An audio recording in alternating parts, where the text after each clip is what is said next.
My name is Kamoji Wachiira. I have worked in climate change and environment for the last 25 years. Fantastic, fantastic. Mainly in Canada and all over the world. I've worked in India, Pakistan, Indonesia, South America, and the Caribbean. But of course my base was Africa, which is where I taught at KU. So climate change is important. It's not climate change now, it's a climate crisis.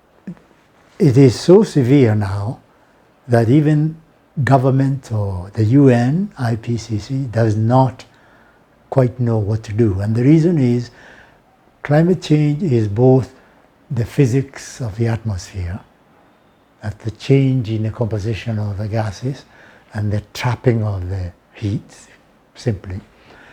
And if we do not stop the trapping, the emissions into the atmosphere, if we keep increasing at the current rate, and likely more, then few people who know what happens cannot see a solution soon. And the reason is simple.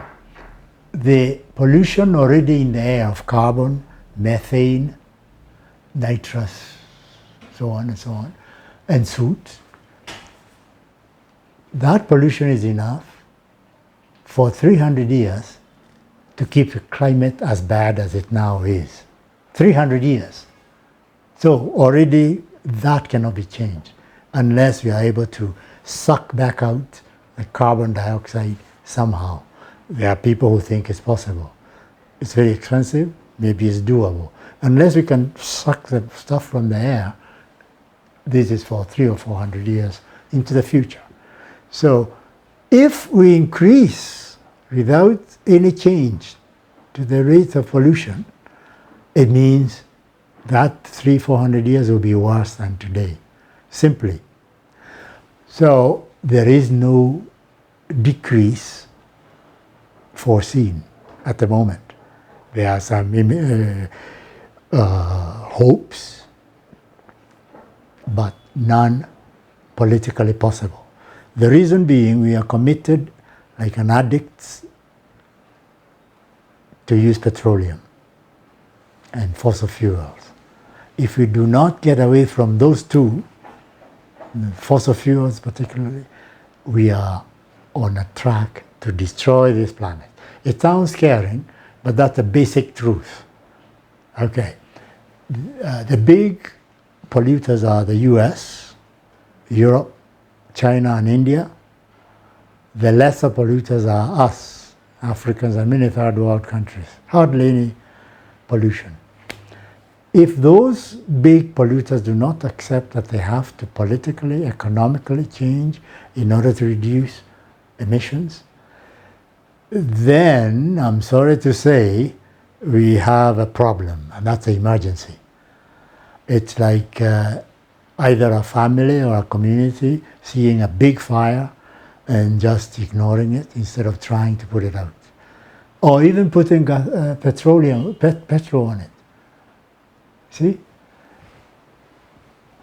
That's a crisis. Now, how does it come to places like our own country?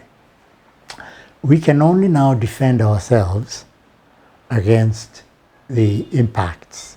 I think you know the impacts from maybe other people. The most immediate ones are, for example, heat, temperature. That the temperatures during the day and night are going to be such that human bodies cannot survive that level of heating.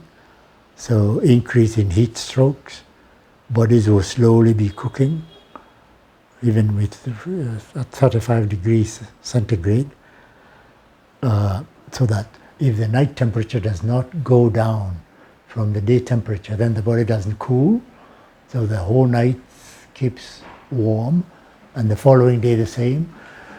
That cycle of heat waves, and it's becoming more and more common, is going to increase because the emissions are going up. So we expect what used to be 35 degrees will most likely be 40 degrees And that kind of heat wave, our bodies are not made to survive. So 10 years, 20 years from now, many governments don't know what to do in public health. They don't know what to do in housing. Some of the shanty towns, like the ones in Nairobi, are totally unlivable at a temperature of 35 degrees, leave alone 40. So that's adaptation. Will the government be able to come up with adaptation measures to help the populations use those homes? It's unlikely because already they have not done very well with other lesser problems. But that's one point of agenda they have to address, adaptation for housing. There are many other things. Of course, there is increase in flooding, increase in drought, decrease in availability of water. Those are actually crises. What about food? Of course, food is at the background of the drought, floods, water. That means there'll be more food insecurity by far. At the very time that our countries cannot get assistance from anybody. We used to have famine and we'd go and beg for food, maybe buy a little. So that's an issue that the national government has to address, as well as the global system. But the national government should not leave us at the mercy of the global system. We have to come up with our own strategies. And also the local governments should address their specific issues in the same line, maybe in coordination with the national government, but they should have specific issues that affect themselves. For example, in Wachira, maybe Wachira, Garissa will be unlivable in another 10 years, 20 years. What are the strategies? Where do they move? They move to the highlands, they leave the country, or what? Those issues have to be addressed now, so you have a kind of indicative plan. What will you do when that comes? It may not come suddenly, it may come slowly, but it may come suddenly, like one big 3-4 year drought, no water in those regions, they have to drink. Will you deliver the water? Will you bring the population? Will you allow them to move one by one? All that has to be thought through. I don't know if Kenya has a system of thinking through that. And if they don't, that's one thing to do now at the national as well as the local level. The UN has produced strategies and tactics that are templates that make it easier to address a particular issue. So we don't have to start from zero. In some cases, there are some best practices in other places, as well as the UN system, UNEP and them, which we can use and fill out the local specific issues. If you ask me the most urgent for, say, the highlands, I think it's the question of flooding, droughts, water, food availability, and most likely heat, high temperatures, heat strokes and so on. The heat strokes affect the old, the sick, and the very young. Like it's very difficult for pregnant women to survive, say, 40 degrees during the day and have no relief at night. The relief at night has to be found some way. Maybe a fan, expensive, maybe better roofing, maybe insulation of walls, so that they may be living underground, which is a bit cooler, some kind of way. It's a huge investment, both in ideas, in capital, money, budgets, as well as in the political determination to do what has to be done. I fear that we are not getting ready quickly enough. How is movement of people likely to be affected by climate change? Yeah, before there were nation states and boundaries, people moved all over. Much of the Kenyan population came from outside some place, thousands of years ago. People moved because of various natural events, maybe cultural. Climate crisis forces people to move in many ways. First, individually, they say there is better farming over there, so I'll go. Others, because they know the future is grim, they decide to move their family. It happens all the time. But with a crisis, for example, a real famine, they tend to move in droves. Take the pastoralists, they take their herds and go to where there's a little bit more feed. So the one big impact, both locally and internationally, is displacement. Slowly or rapidly, displacement.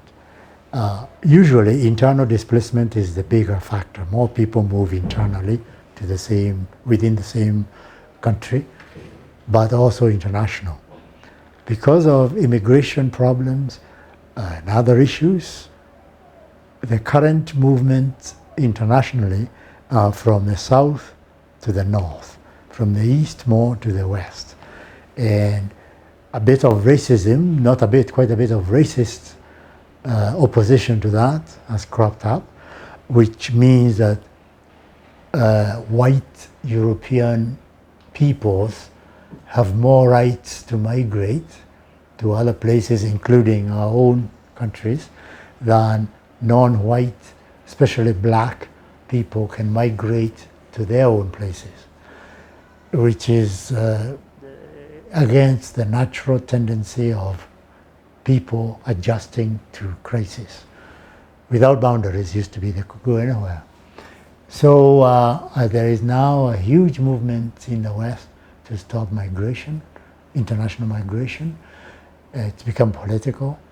In the US, it's now almost a fascist movement in bits of Europe. But for Africans, it's a huge crisis in the Sahel, because Africa is a dry continent, and internally in many countries. It needs to be thought through. I would like to know what you are thinking. I see no thinking at all. I fear that we are not investing, and if I'm wrong, I'd like to know what I'm missing.